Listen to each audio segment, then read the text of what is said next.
The war room of the Vrithian Empire smelled like iron and old victory. It always did.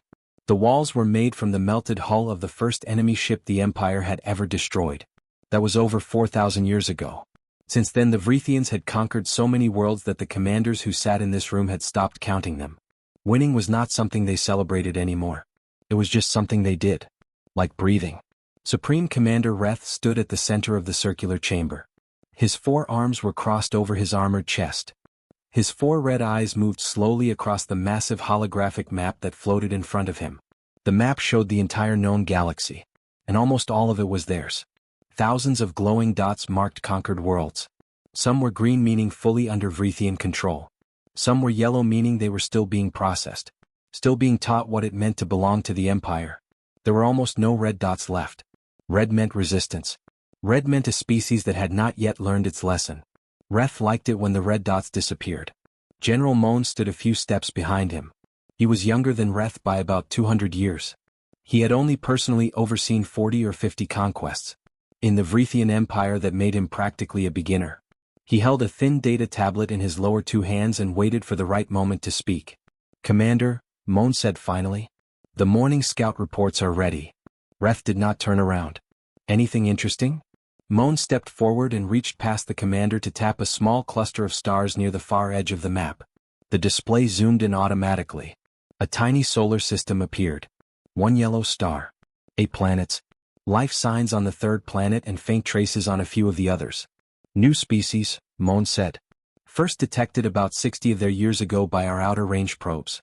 We have been watching them quietly since then. They call themselves humans. Single home world. A few very small colonies on nearby planets. Nothing serious." Reth finally turned to look at the display. His 4 red eyes narrowed slightly as he read the data floating beside the star system. Population numbers. Technology level. Military strength. He almost laughed. "Their largest ship is less than half a kilometer long," he said. "Yes, Commander." "And they have how many of those?" "Roughly 40. Some are even smaller. A few are just cargo transports they converted and put weapons on." Reth stared at the numbers for another moment. The Vrithian Empire had ships that were 6 kilometers long. They had fleets of thousands.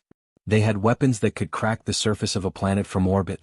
And these humans were out here with 40 small ships and what appeared to be a very strong belief in themselves. It was almost sad. "What is their behavior like?" Reth asked. "Do they know we are watching?" "No, sir. They have some long-range sensors but nothing strong enough to detect our probes. They are still mostly focused on exploring their own solar system. They seem to be in an early expansion phase. Very excited about space travel. Very confident about their place in the universe. They always are at this stage," Reth said. He had seen it hundreds of times. Young species reaching out into the stars for the first time. Full of hope. Full of big ideas about exploration and discovery and meeting other life forms. It was almost sweet. Right up until the moment the Empire arrived and explained how things actually worked out here. "Send 1 fleet," Reth said simply. 200 ships should be more than enough. Standard approach. Standard terms. If they cooperate, they join the Empire. If they do not, then we handle it the usual way." "Yes, Commander." Moan turned and began tapping out the orders on his tablet. The fleet commanders would be notified within minutes. Ships would begin moving within the hour. It was a routine operation. The kind that junior officers handled without much supervision. Reth had already moved on in his mind to other things. There was a rebellion forming in a system 3 sectors over that actually required his attention. These humans were barely worth a footnote in the daily report. Moan was almost at the door when something on the tablet caught his eye. He stopped walking. He looked down at the screen and read the line again slowly. It was near the bottom of the scout report. A small note added by the AI Behavioral Analysis Unit. The kind of note that usually said things like species shows signs of fear response or population likely to surrender quickly under pressure. This one said something different. Warning. This species does not retreat when threatened. Historical behavioral data shows aggression levels increase sharply when the species faces danger. They do not have a strong survival instinct in the traditional sense. They appear to have replaced it with something else. They fight harder when they are losing. Moan stood very still for a moment. He read it one more time. It was an unusual note. In his entire career he could not remember the AI unit flagging a pre-contact species for aggression escalation. Usually the note said the opposite. Most species got quieter and more cooperative when they realized how outmatched they were. It was basic survival logic. You saw something bigger than you and you backed down. Every intelligent species in the galaxy understood that. Apparently nobody had told the humans. Moan looked up from the tablet. Reth was already walking toward the side door of the war room, his mind clearly on the rebellion 3 sectors over. The Supreme Commander had not given these humans more than 3 minutes of thought. 200 warships against 40 small vessels crewed by a species that had never fought a real war. The outcome was not in question. Moan thought about speaking up. He thought about reading the warning note out loud and asking whether perhaps they should send more ships. Or at least brief the fleet commanders about the behavioral flag. Then he thought about how that conversation would go. Reth would look at him with those 4 red eyes. Reth would remind him that the Empire had conquered species with actual military power. Species with hundreds of ships. Species with advanced weapons and thousands of years of war experience. And those species had all fallen. Every single one of them. And Moan would have no good answer to that. Because Reth was right. The numbers were not close. This was not a real fight. This was a formality. He closed the report and slipped the tablet under his arm. "Carry on," he said to the room in general and walked out. Down in the launch bay 200 Vrithian warships were already powering up their engines. The deep hum of their drives filled the metal corridors of the Empire's main station like a heartbeat. Pilots ran their final checks. Weapons officers loaded targeting systems. Supply crews finished the last of the loading and cleared the docking arms. It was a smooth and practiced operation. The Empire had done this so many times that everyone involved moved with quiet efficiency. There was no excitement. No nervousness. Nobody gathered to watch the fleet launch the way they might have in the early days of the Empire when each new conquest was still a real event. This was Tuesday. This was routine.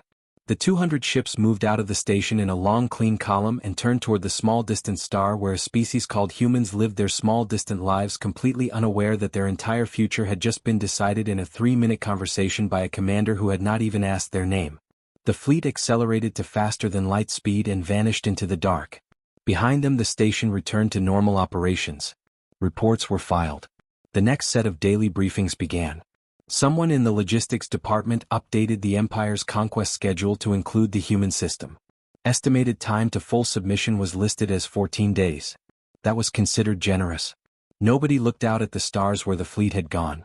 Nobody wondered if maybe, just maybe, that small behavioral note at the bottom of a routine scout report was worth a second look.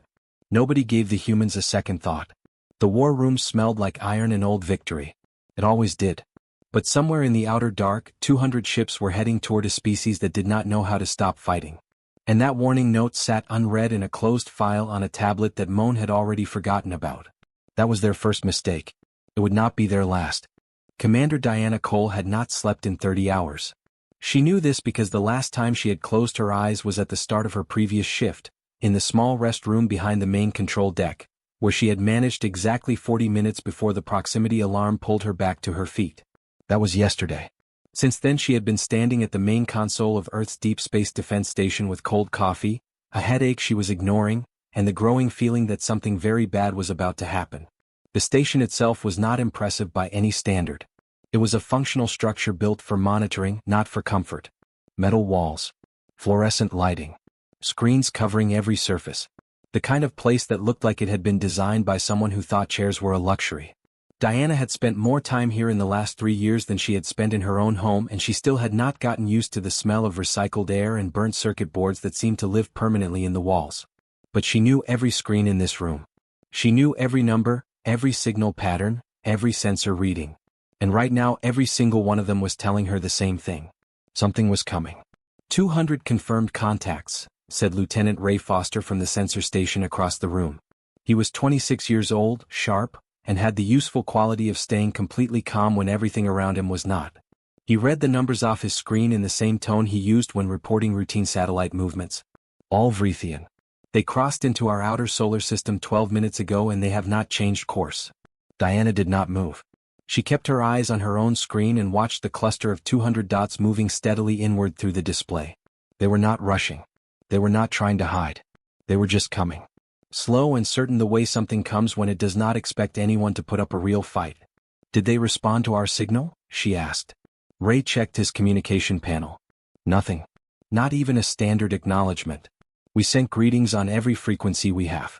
They have not replied to a single one. Diana picked up her coffee cup. It was cold. She drank it anyway. Then we are done talking, she said.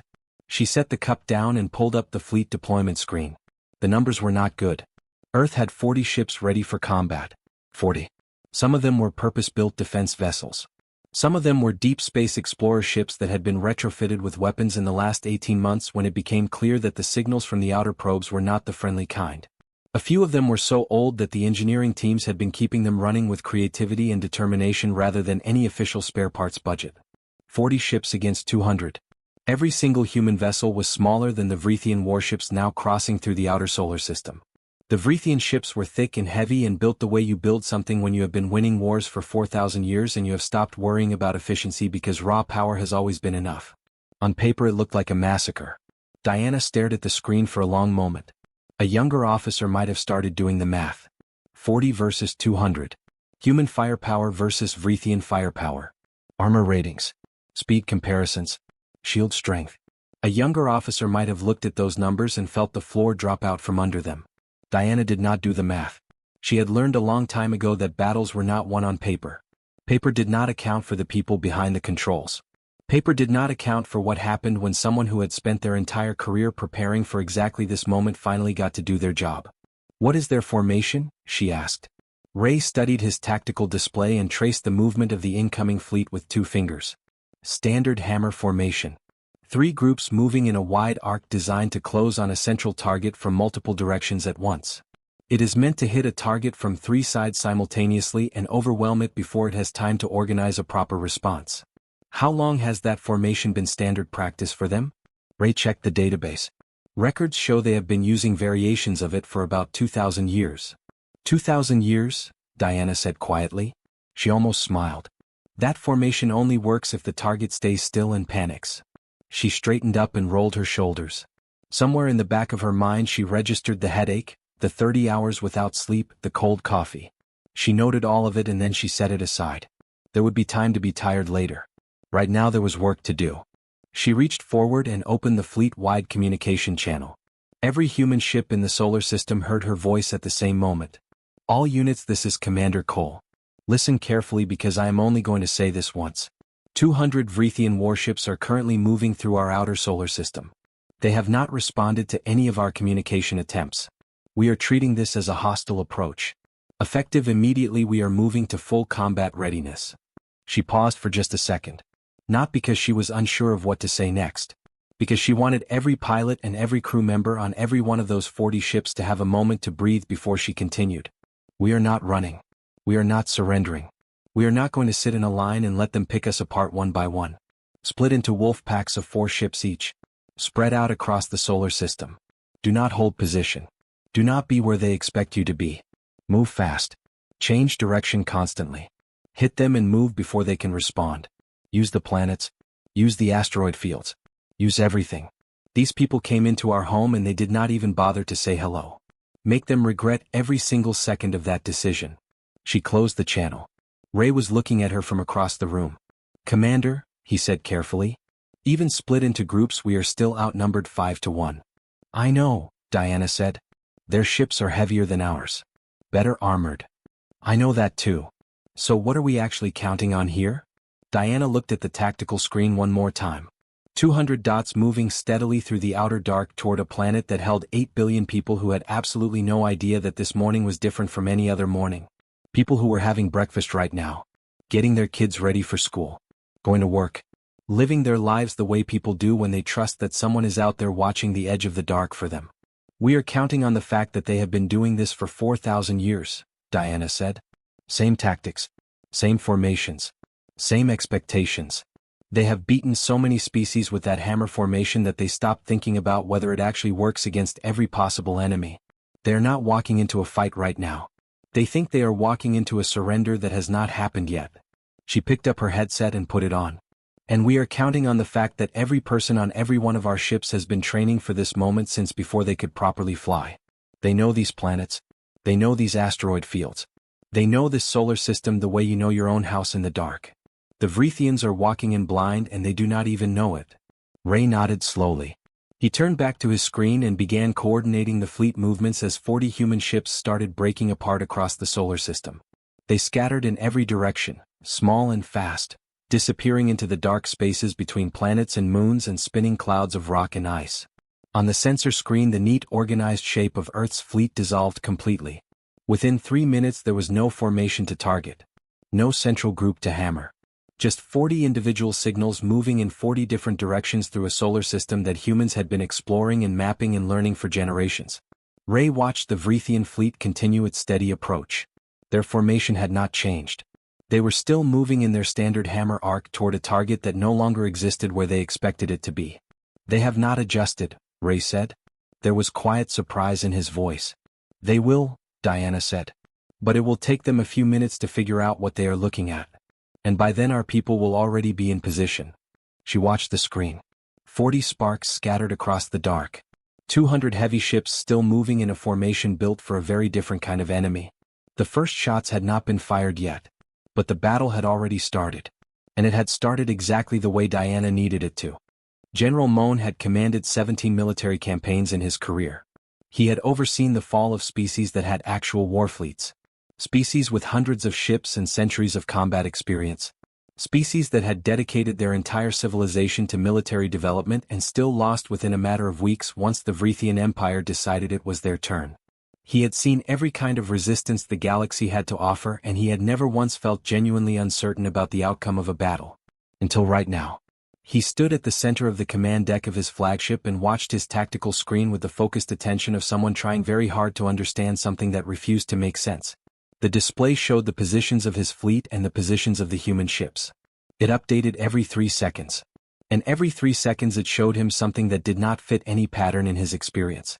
The humans were not behaving correctly. That was the only way he could describe it. In every engagement the Vrithian Empire had ever fought, the enemy followed one of two paths. Either they saw the size of the incoming force and opened a communication channel to discuss terms of surrender, or they gathered their ships into a defensive formation and fought in a straight organized line until the numbers wore them down and they had no choice but to stop. Both responses were logical. Both responses were what any rational species did when facing something bigger and stronger than itself. The humans were doing neither. They were everywhere at once.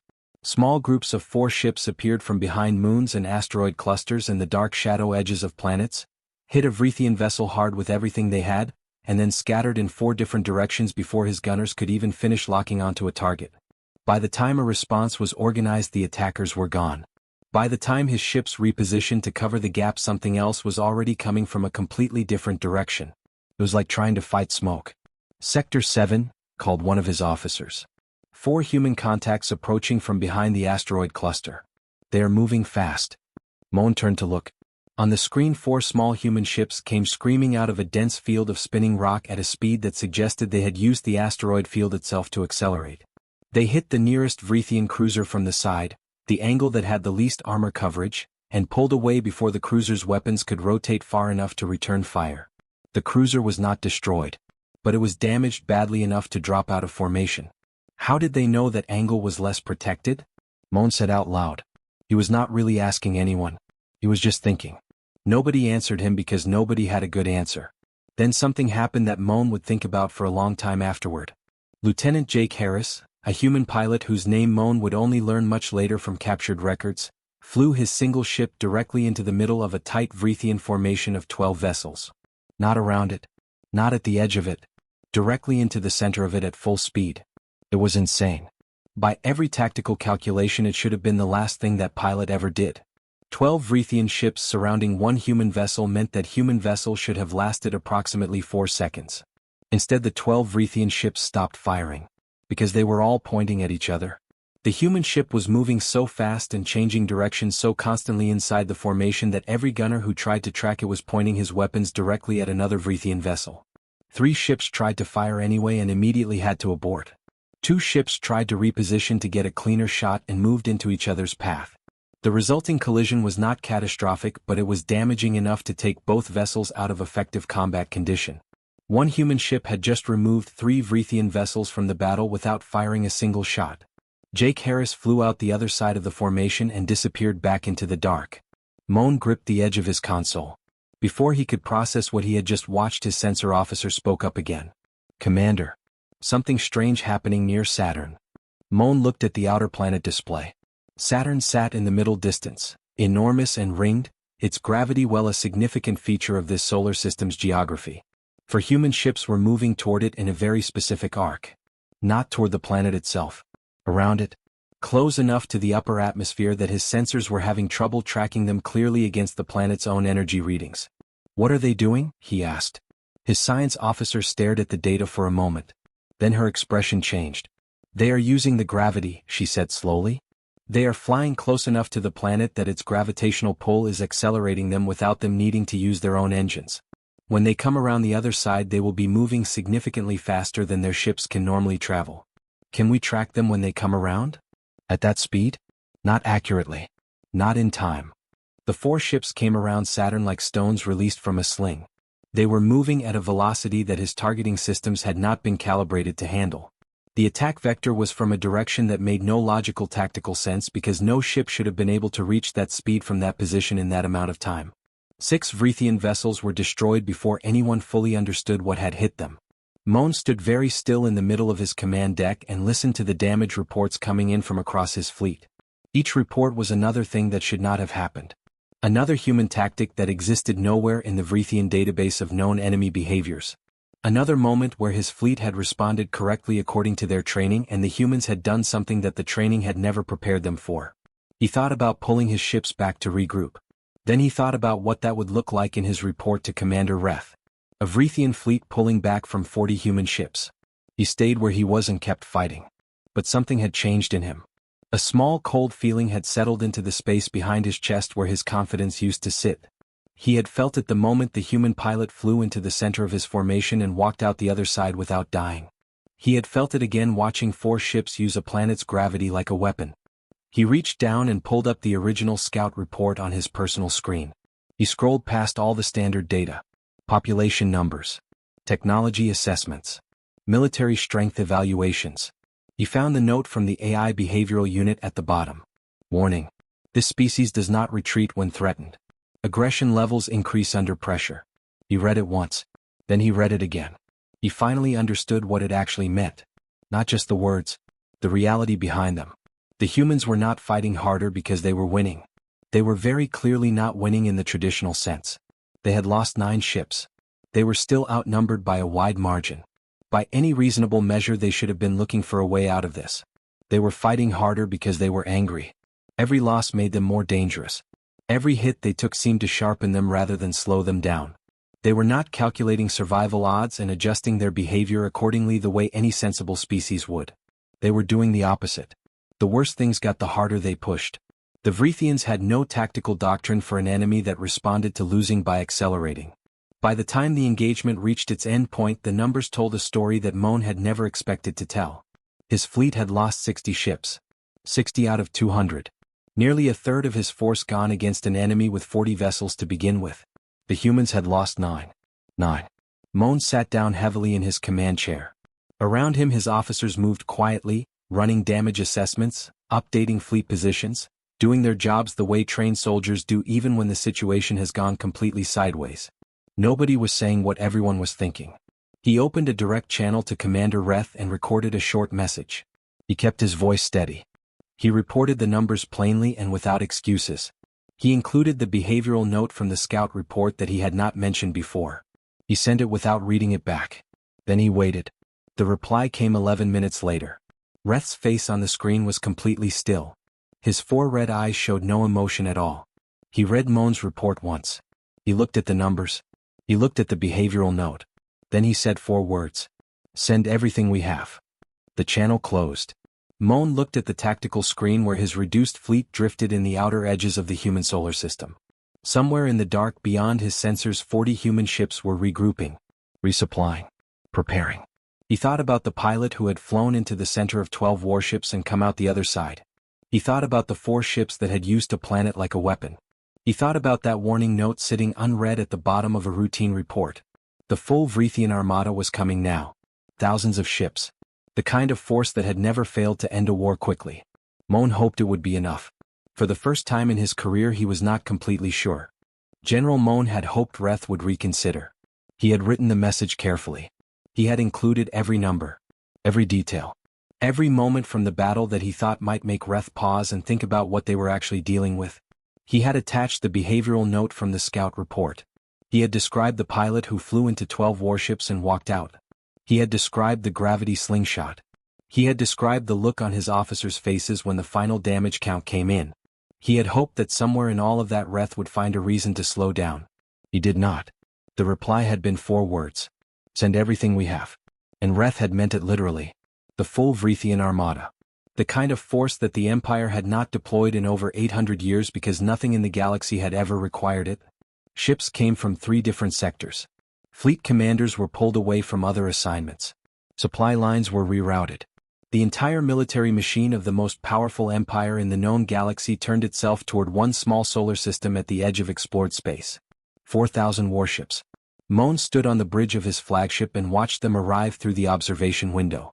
They dropped out of faster-than-light travel in groups, appearing out of nothing the way ships do when they cross back into normal space. First dozens. Then hundreds. Then so many that the window filled with the running lights of vessels stretching in every direction as far as he could see. It was the most powerful military force ever assembled in galactic history. And Moan watched it appear and felt that small cold feeling in his chest get slightly colder. On Earth's defense station, Diana Cole watched the same arrival on her sensor screen. The system registered the first contacts and then immediately flagged an error because the number it was trying to display did not fit the standard readout format. Ray Foster leaned forward and manually adjusted the display settings. The number resolved on screen. 4,000. Diana looked at it for a long moment without speaking. The command room around her had gone very quiet. Everyone was looking at their screens. Nobody was saying anything because there was not much to say when a number like that appears in front of you. Ray let out a slow breath beside her. 4,000 against 40. 340, said a voice from the doorway.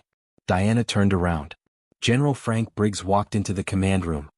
He was a large man, broad-shouldered, with gray hair cut short and the kind of steady, unhurried walk that belongs to people who have spent decades making hard decisions in bad situations. He was not the kind of person who showed up places dramatically. He was the kind of person who simply appeared when he was needed and got to work. Behind him, 2 things happened at once. A new section of the main screen lit up showing a feed from the dark side of the moon. Hidden in the deep shadow of the lunar surface, in construction bays that had been built quietly over the last 11 years and never officially announced to the public, ships were powering up. Not small ships. Not converted cargo transports. Real military vessels. Purpose-built. Heavily armed. Sitting in the dark for years waiting for exactly this moment. At the same time, another display showed movement in the outer solar system. Colony transport ships from the Mars settlements were changing course and accelerating inward. As they moved, their outer hulls were reconfiguring. Panels sliding back to reveal weapon systems. Cargo bays converting to ammunition storage. The ships were not warships by original design, but they had been built with that possibility in mind, and the conversion process had been rehearsed more times than their crews could count. And across every major approach path leading into the inner solar system, small signals began blinking on the tactical map one by one. Deep space mines. Thousands of them. Placed over years along the routes that any incoming fleet would logically use. They had been sitting completely silent and completely invisible for so long that they had stopped appearing on routine sensor sweeps. They looked like nothing. Like empty space. They were arming now. Diana looked at the updated fleet count as it climbed steadily on the screen. The number settled at 340. We have been planning for this since the first long-range probes came back, Briggs said. He walked to the main console and stood beside Diana, looking at the screen the same way she was looking at it. Calmly. Directly. Without flinching. The probes told us we were not alone out here. They also told us that what was out there was significantly more advanced than us. Our leaders at the time made a decision. We were not going to wait and hope for the best. We were going to prepare for the worst and hope we never needed it. 11 years, Diana said. 11 years of building and training and planning. Every ship in those lunar bays was designed specifically to fight a technologically superior enemy. Every mine on those approach paths was placed based on the most likely invasion vectors our strategists could calculate. Every colony transport that is converting right now has a crew that has run this exact drill at least 40 times. Diana looked at the numbers again. 340 against 4,000. The odds were still terrible. She was not going to pretend otherwise. 4,000 ships was not something you planned your way out of completely. People were going to die today. A lot of people. That was the reality of what the next few hours held, and she was not the kind of person who dressed that up in comfortable language. But 340 was not 40. And these were not the same 40 tired ships that had just finished fighting a 200-ship fleet on almost no sleep. Ray looked at her from his station. His voice was quieter than usual. "Are you afraid?" Diana watched the Vrithian armada on the screen. 4,000 ships hanging at the edge of the solar system like a storm front that covered the entire horizon. Their running lights made them look from a distance like a second sun had appeared beyond the orbit of Neptune. Steady and massive and completely certain of itself. She thought about the 8 billion people on the planet below who were going about their morning right now. She thought about the pilots sitting in their cockpits in the lunar bays waiting for the launch signal.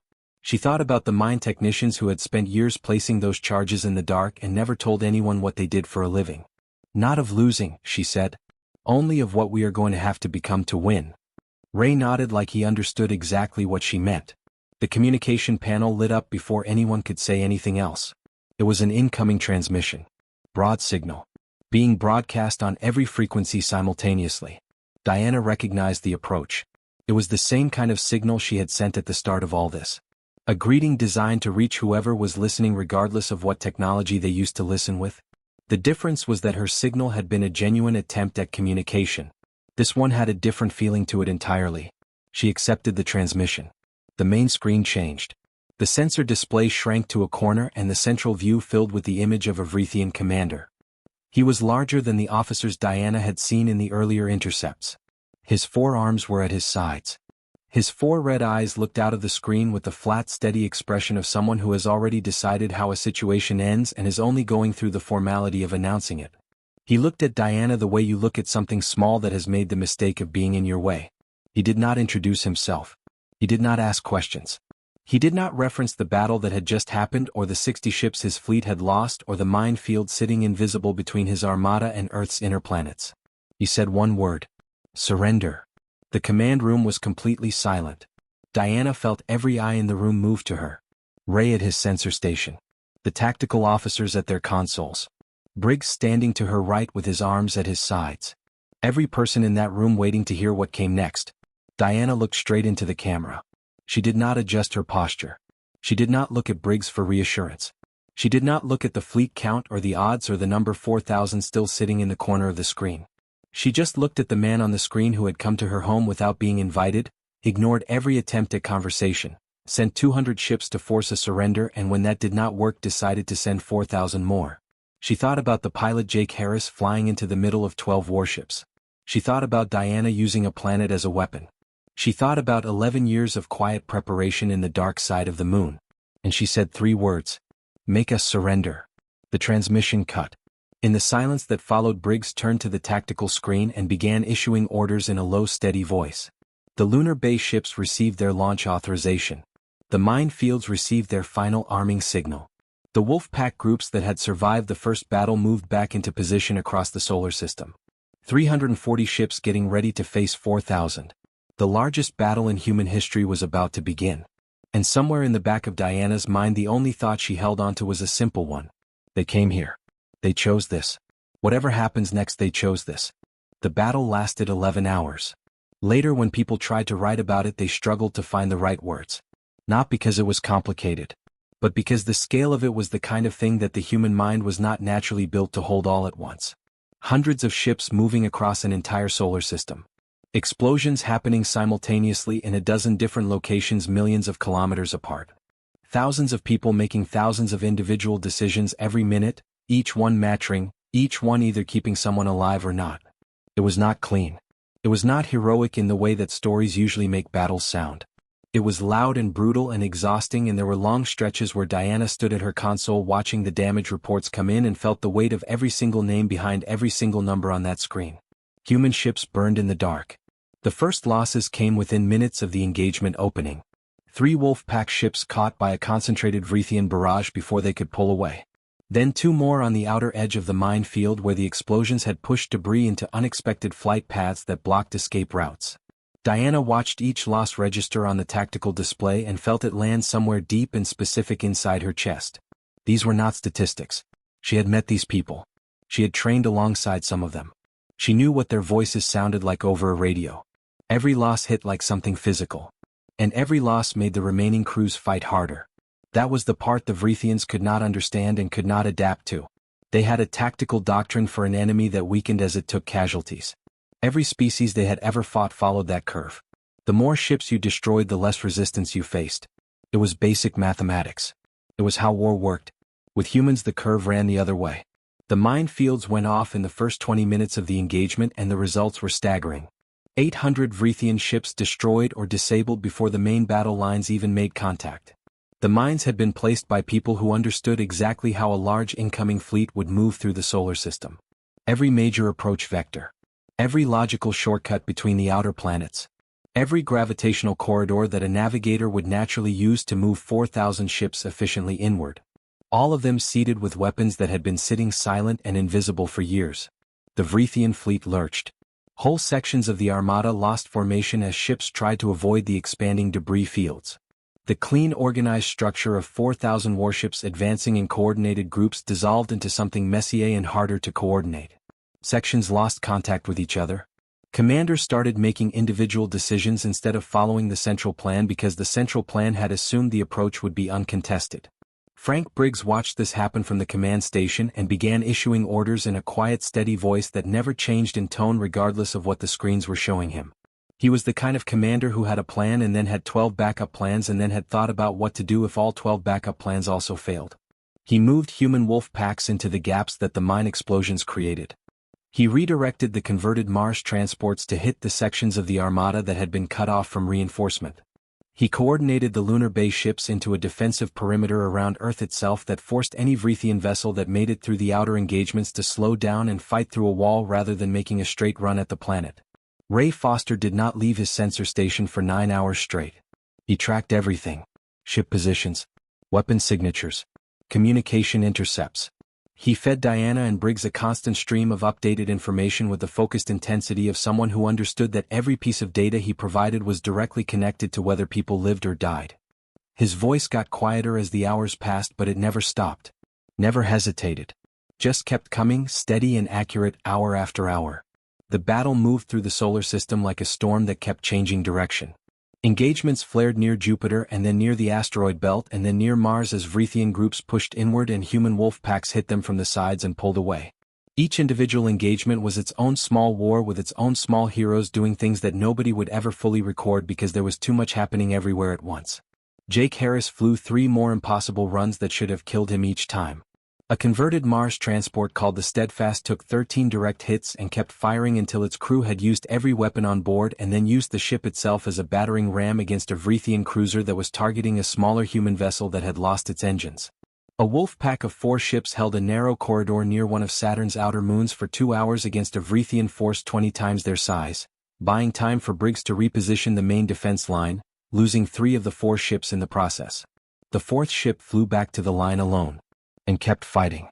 Hour 7. Hour 8. Hour 9. The Vrithian armada was massive enough that even with 800 ships gone in the minefields and hundreds more lost in the ongoing engagements, it still vastly outnumbered the human fleet. Diana knew the math. She had known it from the beginning. You could not make 4,000 into something manageable just by being clever and angry. At some point the numbers were the numbers. But the Vrithians were tired in a way that had nothing to do with physical exhaustion. They were psychologically tired. They had come here expecting a surrender that was already overdue. They had come expecting an enemy that would eventually break. 4,000 ships against 340 should have been finished in the first hour. The fact that it was now hour 9 and humans were still everywhere, still hitting, still adapting, still absolutely refusing to accept the conclusion that the numbers demanded, had done something to the Vrithian fleet that no weapon could do. It had made them uncertain. Uncertain soldiers make mistakes. Uncertain commanders hesitate. Uncertain fleets stop acting like a single coordinated force and start acting like thousands of individual ships all making slightly different decisions based on slightly different fears. Then in the 10th hour Supreme Commander Reth brought his personal command ship into the battle. It appeared from the outer edge of the engagement zone moving inward at full speed. It was enormous, ancient. Its hull was dark and scarred from 400 years of war, every scar a battle it had survived, every battle a species it had helped destroy. It was the single most recognizable military vessel in the known galaxy. The symbol of Vrithian dominance. The ship that had never fallen. Reth clearly believed that its appearance would finish things. That the human fleet would see it coming and finally understand that this was truly over. Diana saw it on the tactical screen and made a decision in about 4 seconds. She left Briggs in command of the defense coordination and took her own ship out of the command station's dock. Her crew did not ask where they were going. They saw the screen. They saw which direction she was pointing the ship. They understood. She flew directly at the command ship. There was no clever tactical calculation behind it. No elaborate strategy. She was not trying to create a distraction or draw its fire away from something else. She was tired and she had been watching people die for 10 hours and that ship was the reason all of it had happened and she was simply done letting it exist in her solar system. What followed was not a quick or easy engagement. Reth's command ship was everything its reputation said it was. Its weapons were devastating. Its shields absorbed punishment that would have destroyed a smaller vessel 3 times over. Diana's ship took damage that would ground it permanently the moment this was finished. But Diana had grown up in this solar system. She knew its gravity wells and its debris fields and its angles the way she knew her own hands. She fought the command ship through the wreckage of the battle the way someone fights in a house they have lived in their whole life, using the geography, using the darkness, using every advantage that came from belonging to a place rather than just invading it. The Vrithian command ship fell. Not with a dramatic explosion. It went quiet. Its weapons stopped firing. Its running lights dimmed. It drifted in the dark surrounded by the wreckage of the battle it had come to finish. Across the solar system the Vrithian armada stopped firing. It happened within minutes. Leaderless fleets do not fight well. The Vrithian military structure was built around clear command hierarchy and when the top of that hierarchy went silent the ships below it defaulted to waiting for new orders that were not coming. Diana docked at the hull of the command ship and walked through its corridors alone. The ship was cold inside. Damage. The emergency lights cast everything in a dim red glow that made the long metal hallways look strange and hollow. She passed through 3 sealed doors that had been blasted open and walked through 2 sections that had lost gravity until she found the command deck. Reth was sitting in the ruins of his command chair. He was wounded. Not fatally. But enough that he was not going anywhere. His 4 red eyes tracked her as she crossed the room and stopped in front of him. He looked at her for a long moment. He looked at her the way someone looks at something they have encountered that does not match anything in their previous experience. The expression on his face was not anger. It was not hatred. It was confusion. "What are you?" he said. It was not really a question. It was the sound of someone trying to reorganize everything they thought they knew. Diana looked at him. She thought about 11 hours of battle. She thought about the Steadfast and its crew. She thought about Jake Harris. She thought about the wolf pack that held the corridor near Saturn's moon and the one ship that came back alone and kept fighting. "We are what happens," she said quietly, "when you threaten something that refuses to die." A sound from the corridor. General Moan stepped out of the shadows. He was the last senior Vrithian officer still standing. He looked at Reth. He looked at Diana. He looked at the floor for a moment. Then he reached down and placed his weapon carefully on the ground in front of him. "We request terms," he said. "You will get them," Diana said. "But they will be our terms." Moan nodded once. He did not argue. He had stopped arguing with the evidence a long time ago. Across the galaxy the news traveled fast. Every empire, every council, every civilization that had ever looked at humanity's small solar system and seen something primitive and unimportant quietly pulled up their records and began making changes. New assessments were written. Old assumptions were deleted. Intelligence files that had described humans as a pre-contact species of no significant military capability were replaced with something very different. The new file was short. It did not need to be detailed. Everyone who read it understood exactly what it meant. Do not engage. Classification, apex threat. The sun was coming up over Earth when Diana finally walked outside. She had not planned to go outside. She had been in the middle of a debrief, sitting at a table with Briggs and 3 council representatives and a stack of reports that would take weeks to properly process. At some point she had simply stood up and walked out without explaining herself and nobody had tried to stop her. She stood on the observation platform on the outside of the command station and looked at the sky. It was pale blue. Early morning light, the color of something beginning. The kind of sky that looks exactly the same the morning after something enormous happens as it did the morning before. The planet below had 8 billion people on it who had spent the night sleeping or working or living their lives, most of them not knowing in detail how close things had come to going a completely different way. Briggs came out and stood beside her. They did not speak for a while. There was not much that needed saying right at that moment. Some things you just stand next to in silence until you are ready to carry them properly. Eventually Briggs said, The Council wants to begin formal peace negotiations within the week. Good, Diana said. They're also talking about building more ships, expanding the defense network, making sure this never gets close again. Also good. More silence. How are you doing? Briggs asked. Diana looked at the sky, at the pale blue of it, at the way the light was coming up slow and steady the way it always did regardless of what had happened the night before. I'll let you know when I figure it out, she said. Briggs nodded. He understood that answer completely. Humanity had not asked to be feared. They had not gone looking for this fight. They had sent peaceful signals and waited for a response, and when the response turned out to be 200 warships, they had done what humans do when something threatens what they love. They had refused to stop. The universe had learned something about them in the last 11 hours. Something that would sit in the files of every civilization for as long as those civilizations existed. Something that no species who read those files would ever fully forget. The sky above Earth was pale blue and quiet, and the stars beyond it were permanently, quietly different.